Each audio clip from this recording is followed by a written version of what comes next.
Armsad sõbrad, täna kõnelen ma teiega kõnelemisest või keelest. Aga enne kui ma lähen selle juurde, paar sõna selle kohta, kus ma praegu parajasti olen. Nimelt oleme endiselt oma väiksel reisil, viime oma nooremat poega idarannikule kolledžisse. Meil on selja taga umbes 3500 miili ja tänaseks oleme jõudnud sellisesse osariiki, mille nimi on Ohio ja linna, mille nimi on Cleveland. Cleveland ei olegi iseenesest väga suur või hiigelsuur linn. Siin on arvatavasti umbes 350 kuni 400 000 elanikku, nii et enam-vähem Tallinna masti linn oma elanike arvu poolest, aga millegipärast jätab ta mulle siiski suurema mulje ja päris suure linna mulje jätab ka tänava müra, mis kostab siit selle hotelli akna tagant, kus me peatume. Nii et eks te saate vast ka tausta helide kaudu pisut sellest Clevelandi linna olustikust osa. Aga läheme nüüd tänase teema juurde. Nagu ma ütlesin, me kõneleme täna kõnelemisest ehk keelest. Aga keelest mitte eesti keele või mõne muu keele mõttes, vaid keelest kui sellest väiksest ihuliikmest, mis võib teha palju head, aga paraku võib saata korda ka väga palju pahandust. Ja tundub, et just sellest viimasest on tingitud see, et apostel Jaakobus pühendab oma kirjas keelele päris palju tähelepanu. Täna me loeme 3. peatüki algusest 12 salmi, mis kõlavad nõnda. Ärgu püüdku paljud teie seast, mu vennad, saada õpetajaiks. Te teate ju, et meie osaks on teistest karmim kohtuotsus. Me kõik eksime paljus. Kui keegi ei eksi kõnes, siis on ta täiuslik ja suudab ohjeldada ka kogu ihu. Kui me paneme aga hobusele suitsed suhu, et ta oleks meile kuulekas, siis me juhime kogu hobust. Ennäe, ka suuri ja raju tuulte aetud laevu juhitakse väikese tüüriga sinna, kuhu tüürimees tahab. Nõnda on ka keel, väike ihuliige, aga kiitleb suurte asjade üle. Ennäe, kui väike tuli süütab suure metsa. Ka keel on tuli. Keel, see ebaõigluse maailm, on seatud meie ihuliikmete hulka nii, et see rüvetab kogu ihu ja süütab põlema eluratta, nagu ta ise on süüdatud põrgust. Jah, igasuguste loomade ja lindude, roomajate ja mereelajate loomust suudab taltsutada ja ongi taltsutanud inimese loomus. Aga ükski inimene ei suuda taltsutada keelt, seda kärsitud pahategijat, mis on tulvil surmavat mürki. Selle samaga me õnnistame Issandat ja Isa ja selle samaga me näeme inimesi, kes on sündinud Jumala sarnasteks. Ühest ja samast suust tuleb õnnistamine ja needmine. Nii ei tohi olla, mu vennad. Kas allikast keeb ühest ja samast soonest magedat ja kibedat vett? Mu vennad, ega viigipuu saa kanda õlimarju, ega viinapuu viigimarju. Nii ei saa ka soolase vee allikas anda magedat vett. Nii kirjutab apostel Jaakobus. Ja kui me võtaksime selle Jaakobuse kirja sõnumi kokku, mitte ainult need salmid, mida ma lugesin praegu, vaid tervikuna, siis võiksime öelda, et vähemalt üheks selle kirja sõnumiks on see, et meie kristlik usk ei tohi jääda üksnes mõtteks, abstraktseks veendumuseks. Meie usk peab väljenduma meie elu, meie eluviisi, meie tegude kaudu. Apostel Jaakobus ütleb, et usk ilma tegudeta on surnud. Ta ütleb, et ka kurjad vaimud usuvad, et Jumal on olemas, usuvad ja värisevad. Aga meie usk peab olema midagi muud kui kurjade vaimude usk. See ei saa olla ainult abstraktne veendumus või tõekspidamine, vaid see peab olema terve meie elu. Usk tähendab ju eeskätt enda usaldamist Jumala kätte. Ja see tähendab ka enda usaldamist Jumala kätte kõiges selles, mida Jumal on meile oma tahtena, sellena, mis on hea ja õige teada andnud. Aga kuidas see kõlab, kui ma ütlen küll Jumalale, et jah, ma usaldan sind, ma usun, et see, mida sa käsid mul teha, on hea ja õige, aga ma tegelikult seda ei tee. Sellega ma ju eitan, ma salgan ju sellega oma usku. Minu usk on surnud, kui see jääb ainult mõtteks, kui see jääb ainult sõnadeks. Minu usk peab saama minu eluks. See on apostel Jaakobuse kirja keskne sõnum. Aga teod ei ole mitte ainult need, mida me teeme oma kätega, vaid ka sõnadega tehakse tegusid. Ja ma ei mõtle siin mitte seda, et suuga teeb suure linna, aga kätega ei kärbse mustagi, vaid seda, et meie sõnadel, meie kõnel on väga suur jõud, on väga suur mõju. Ma mäletan, et ükskord ma olin ühel konverentsil või õppepäeval ja suure saali ette, kus oli sadu inimesi, läks üks inimene ja küsis, et mis te arvate, kui palju, kui suure kaaluga või massiga eseme või asju ma suudan oma kätega üles tõsta. Ja inimesed pakkusid erinevaid variante, ma ei mäleta, mida see inimene ise ütles, aga seejärel ta küsis, aga kui palju ma suudan oma sõnadega tõsta? Ja inimesed muigasid ega osanud vastata. Ja siis ta nagu muuhulgas ütles neile inimestele, tõuske püsti. Ja kõik need 100 inimesed tõusid püsti. See oli see, kuidas see inimene, see loengupidaja oma sõnadega, paari sõnaga tõstis kordades rohkem, kui ta suudab tõsta oma kätega. Ja muidugi see on teistmoodi, muidugi me võiksime öelda, et see on kujundlikult nii. Aga me kõik teame, kui suur jõud on sõnadel. Niisiis ka see, kuidas me kasutame oma keelt, annab tunnistus sellest, milline on meie usk. Kas meie usk on tõeline, kas meie usk on õige, kas meie usk on elav, või on see surnud, kas meie usk ja see, mismoodi me oma usku väljendame ja tõeks elame, loob elu või see on täis, nii nagu siin selles kirjalõigus öeldakse, surmavat mürki, mitte ei elusta, mitte ei värskenda, mitte ei kosuta ega julgusta, vaid vastupidi, muserdab ja hävitab ja surmab. See on väga oluline küsimus. Seda enam, et nii nagu apostel ütleb, me kõik eksime paljus või komistame palju, nagu võiks ka tõlkida.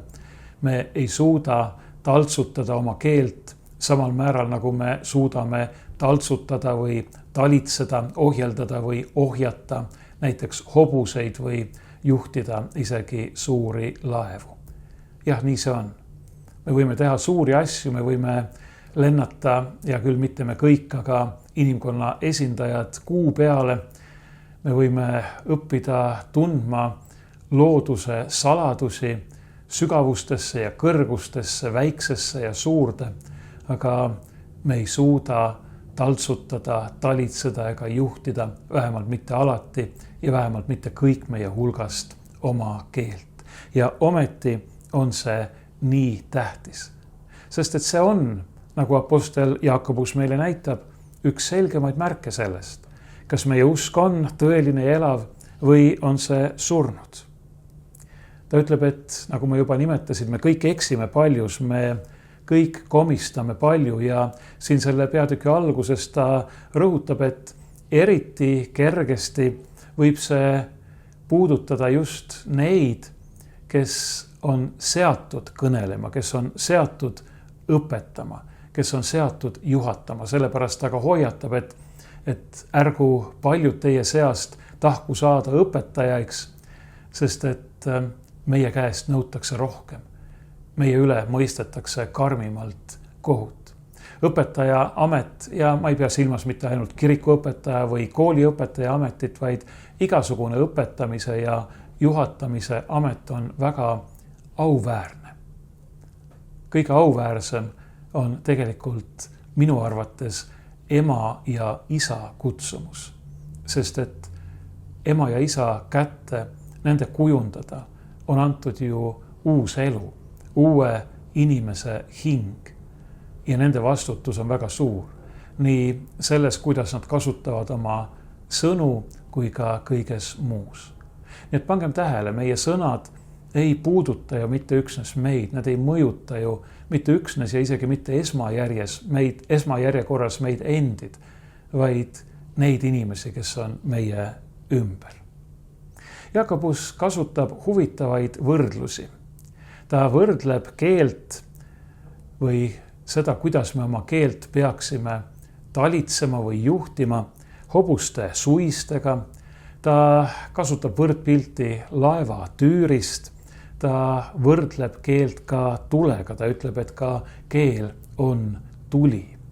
Ja need kõik on väikesed. Suised on või suitsed või suurauad on hobuse suurusega võrreldes väiksed.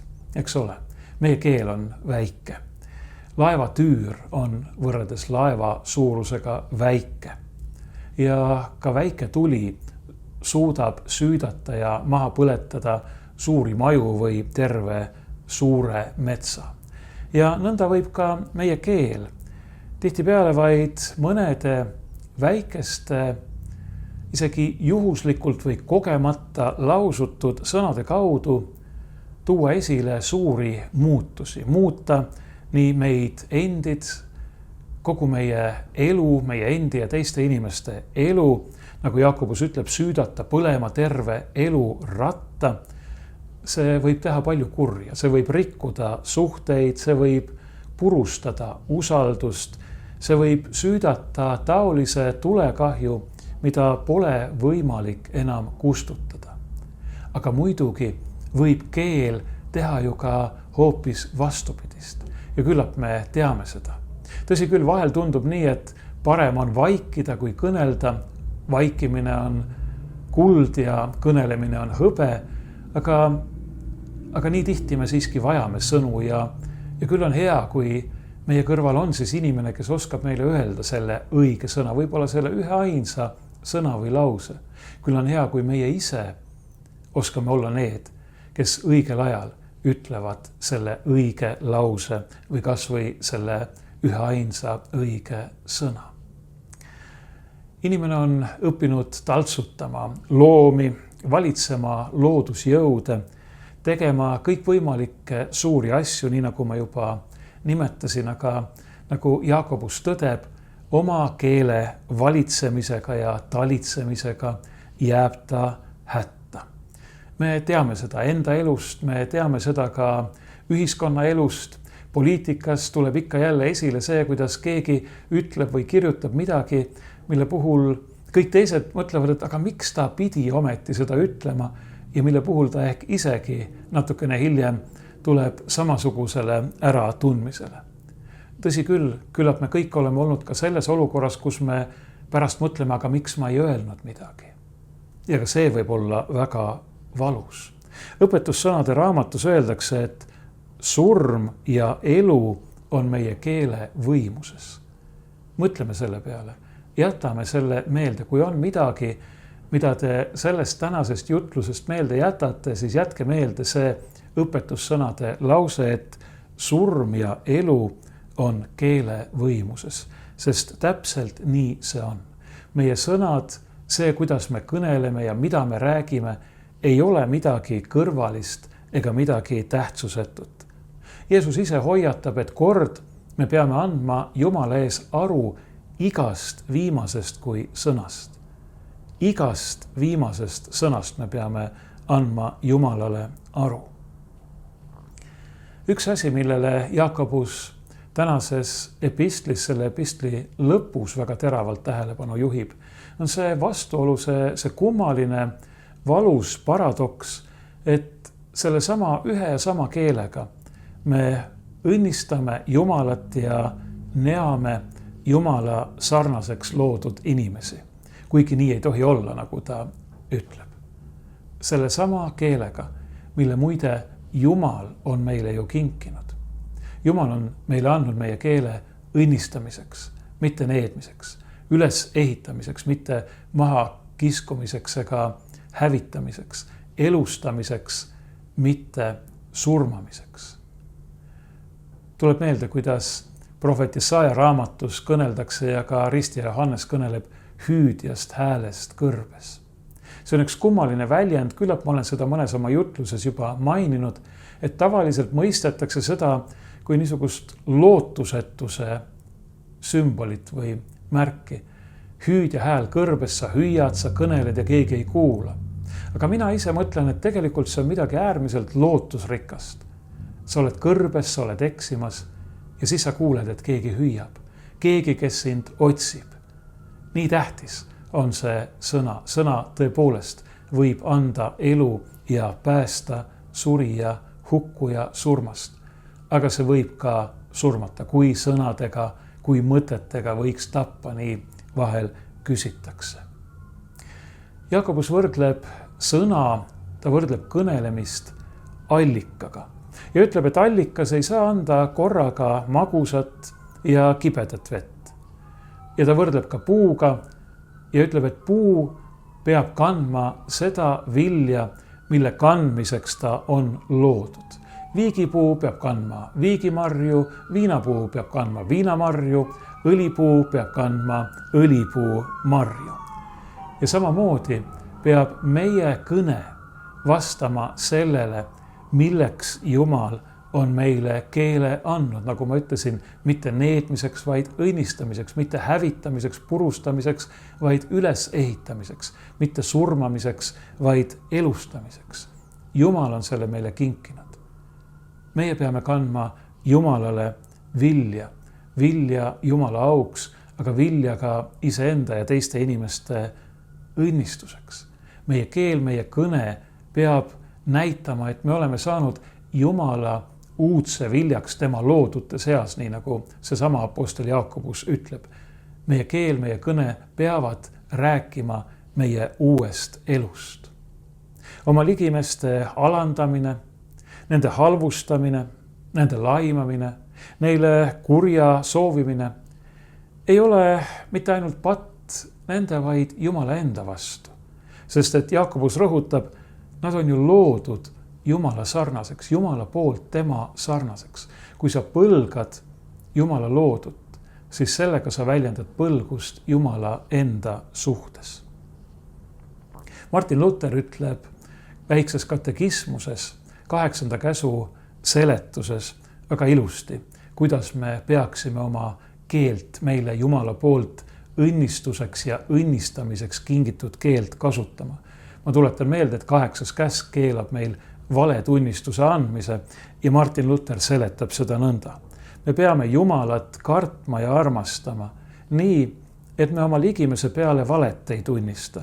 Teda ei reeda, keelt ei peksa ega tema kohta laimujutte ei levita, vaid et me tema eest kostame, temast head räägime ja kõik asjad hea poole pöörame. Et me teda vabandame, tema eest kostame, et me temast head räägime ja et me kõik asjad hea poole pöörame. Vaadake, selleks on meile meie keel kingitud.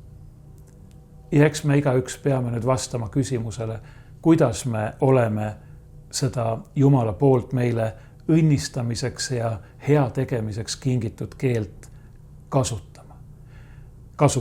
Milline on see meie vili? Kas see on uue elu vili, kas see on Jumala vaimu, armastuse, headuse vili või on see selle kurja vaimu vili, kellega apostel Jakobus samuti keelt võrdleb. Ta ütleb siin meie viimases eestikeelses tõlkes pahategija, tegelikult ma ise tõlgiksin kuri vaim või võib ka tõlkida lihtsalt kuri. Mõelgem, kui hirmus ja kurb see on, kui Jumala poolt meile kingitud keel, meile õnnistamiseks antud keel muutub kurja tööriistaks. See ei tohi nii olla, nii nagu apostel Jaakobus ütleb. Me peame meeles pidama, et me oleme kutsutud elama uut elu, et meie enda üle on kõneldud, meie enda üle on nimetatud Kristuse ülev ja kaunis ja auline nimi. Me oleme kristlased, me esindame teda. Apostel Jaakobus näitab meile oma kirjas järgnevas peatükis aga ka seda, et kui ta meid manitseb, siis ega me tegelikult ei saa ennast ikkagi ise päästa. Meie olukorda ei paranda või seda probleemi, mis on meie ees selle tõttu, et me ei suuda oma keelt talitseda ja üleüldse oma elus kanda päris niisugust vilja, nagu me peaksime. Seda ei suuda lahendada meie enda pingutused, see, et me rohkem pingutame. See, et me püüame üha rohkem ja rohkem oma keelt ohjeldada või ohjata. Vaid me peame eeskätt andma ennast usus ja usalduses ja kuulekuses üle Jumalale. Jakobus ütleb, et me peame alistuma Jumalale. Peame põgenema tema juurde, minema tema juurde, liginema temale. Ta ütleb, tulge Jumala ligi, siis tuleb tema teie ligi ja siis põgeneb saatan, siis põgeneb kuri meie juurest, kui me usaldame ennast Jumala kätte. Kuri kasutab ka sõna. Ta kasutab meie keelt, ta kasutab seda inimeste petmiseks ja hävitamiseks. Ta on seda teinud algusest peale, tuletame meelde patulanguse lugu, kuidas madu kõnetas naist ja naine läks sellele väga hukatuslikule dialoogile maoga. Kuri kasutab keelt ja kasutab sõna, aga ka Jumal kasutab sõna. Jumal tahab meid oma sõna läbi päästa ja ta on meid päästnud oma igavese sõna läbi, kes on saanud lihaks ja sõna sai lihaks ja me nägime tema au nagu isast ainusündinud au täis armu ja tõde. Temas on saanud avalikuks Jumala armastuse ja päästva halastuse täius. Temas igaveses lihaks saanud sõnas meie issandas Jeesuses Kristuses. Tema kaudu on Jumal meile nüüd viimseil päevil kõnelenud selleks, et meid kutsuda, et meid uuesti sünnitada, et meile uus ja igavene elu kinkida.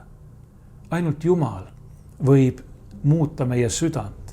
Ainult Jumal võib anda meile selle tõeliselt uue keele, mille abil me võime kiita tema nime, rääkida tõtt ning juhtida eksinud tagasi õigele teele. Jumala armu, halastuse ja andeks andmise juurde.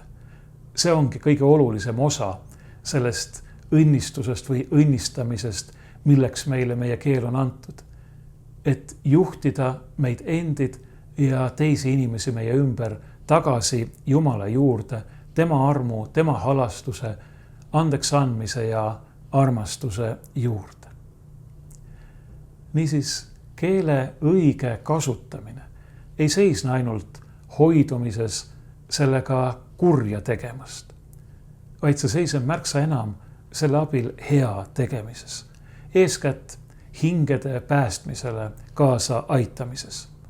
Nii saab keelest, mis patu ja ülekohtu relvana on täis surmavat mürki, nii nagu apostel Jakobus ütleb, Jumala armu läbi tõelise elu ja õnnistuse tööriist.